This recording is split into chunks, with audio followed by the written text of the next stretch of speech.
Okay, today we're going to continue on in section 4.5. Today we're going to see a couple more. We'll add to our list of transformations. We didn't do much yesterday except for just focusing on the parent function and the amplitudes, and we did vertical shifts. Today I want to add reflections because whenever there's a negative in front, that's going to be a reflection. And then also we're going to see some different b values today, which we didn't see. So this stretches it horizontally when we have b values other than 1. All right, sometimes it compresses it, sometimes it stretches it. So just to try to give you a little visual aid on what I mean by that, think of taking this wave and kind of pulling on both ends this way. So that stretches it, okay? Or compression, I could squeeze it in and make them like almost like skinnier waves. That can happen because like right now the period is 2 pi, but sometimes that'll be changed. Maybe you'll get through one of these cycles a lot quicker and it'll be done by pi. All right, so that's a compression. Or maybe it gets through one cycle all the way through to 4 pi. So we're going to see that happening with different b values today, okay? All right, so here we go. Let's start with this problem right here, number 8. Let's find the amplitude period. Right away when you see that negative, you probably want to make note that this is going to be a reflection over the x-axis. Okay, so we got reflected over the x-axis.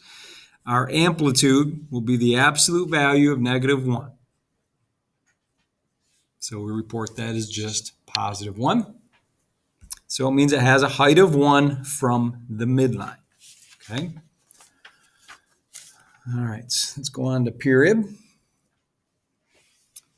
Period is always going to be 2 pi divided by your b value. So the b value is 1/4. Okay, we've divided by fractions many times this year, so we know what to do when that happens.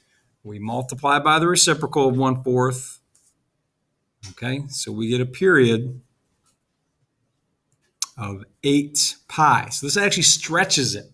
Right, I'm going to get through one cycle all the way through 0 to 8 pi basically now. Okay.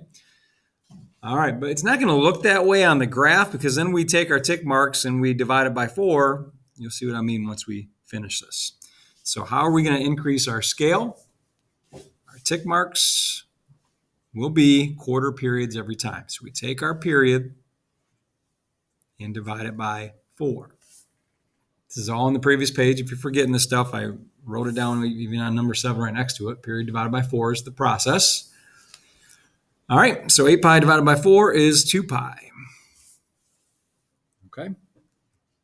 All right, so actually it works out pretty nicely for adding these together when it's a whole number like that. So I'm going to go 2 pi for my first tick mark. I'm going to keep adding 2 pi to that.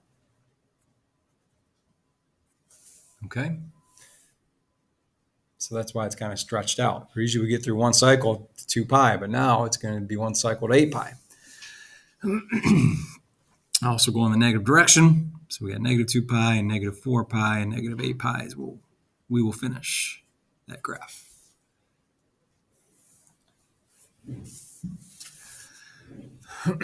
Okay, so number 7 to the left here, I highlighted the parent function, so I don't need to flip back to the first page. This is what we're transforming here.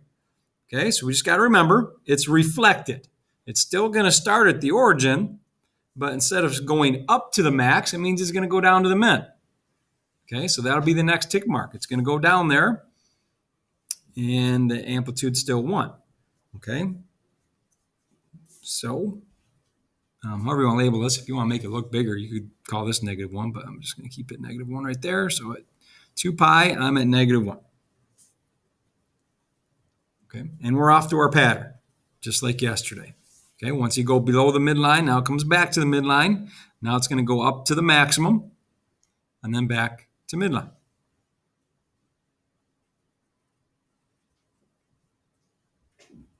Okay, so it looks just like this graph over here, except for it's reflected. And actually, it's kind of stretched out now because it took all the way to 8 pi. It just didn't look that way because we relabeled it. All right, so just take it back the other direction.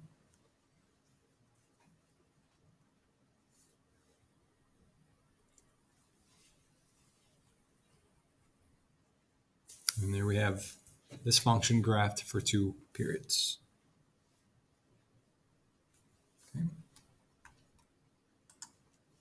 Okay, that's why some of these videos take a while. Each problem takes a while to explain, but once you get used to it, they do speed up. Let's take a look at number 10. Now this one's a cosine. We haven't done a cosine yet in our notes. You tried one yesterday on 27 though. All right, now this one has a little bit tougher tick marks here, so let's dive in and take a look. There's no negative here, so it's not a reflection this time, but it definitely is stretched vertically because it has an amplitude of 5. The period will be equal to 2 pi divided by this b value of 2. All right, so now this one is compressed. It's going to get through one cycle from 0 to pi now. So our tick marks or scale marks will be quarter periods. So I take that period I just got and I divide it by 4. And that already is reduced. So that's our tick marks. Okay. All right, now this one can be a little more complicated in terms of adding these together. So let's take that strategy I gave you yesterday on figuring that out. Maybe just go off to the side somewhere and try this. This is our first pi over 4, right? So I have 1 pi over 4, 2 pi over 4, 3 pi over 4. When you add things together, they're basically just multiples, right? We want to keep increasing by pi over 4.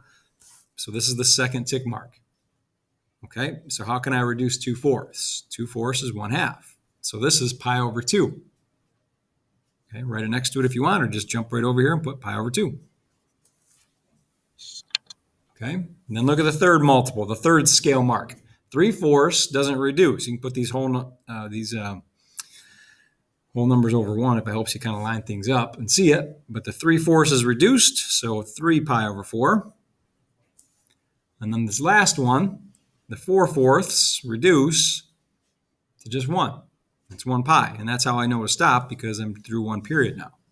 Okay, if you were wondering why I stopped at 4, that's why. But if you went on to 5, you'd have to realize that now you're past your one cycle anyways. Okay, so I just did the scale marks, 1, 2, 3, 4, and now I'm all set in the negative direction as well.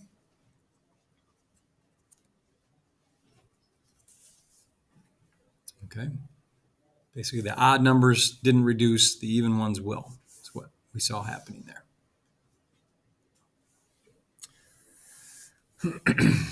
Okay, so the cosine parent function, I don't have it on this page anywhere, so let's go ahead and, you can add this if you want, but I'm going to go ahead and start with the cosine parent function. We just got to memorize the starting point. It's supposed to start at 0, 1. And then it goes, that's the max, so it goes down to midline. Now to minimum. It's going to be right on my 2 there, I guess. Back to midline, back to max.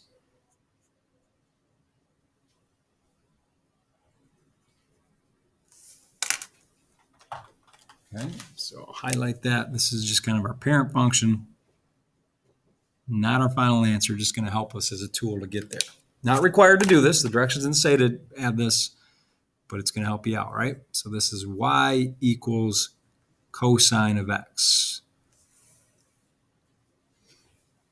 Okay, and we already took care of the b problem, right? Because that changed the period. We adjusted it down here. Now all we have to do is stretch this by a factor of 5. So just put one more tick mark up there and label that 5. So that's where it's going to start now. Okay. Remember, the amplitude means height from the midline. And my midline's the x-axis, so the height of 5. Now it's going to come back down to the midline again. At this next tick mark, it's going to be all the way down here at negative 5.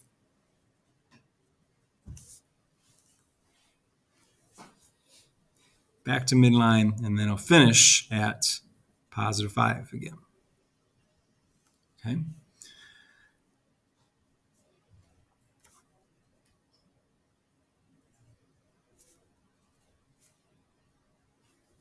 Remember, these turn at the top, so don't when you're coming through and making this graph, don't do this mistake. Some students do this. Don't go through, like finish the graph like this. The max is 5, so you should be turning it. You can just stop it there if you want, but if you were going to extend it at all, you should be turning it back in the other direction because that's what it's really doing. Okay, just like it's happening here on the y-axis. It's turning in the other direction.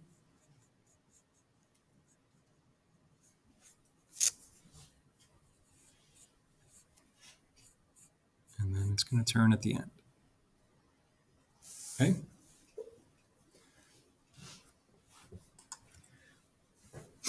Technically, this little highlighted one I graphed was y equals cosine of 2x because we adjusted it, but you know what I mean, right? That's the parent function, then we just go from there. Okay, I want you guys to try some of these now. On the next page,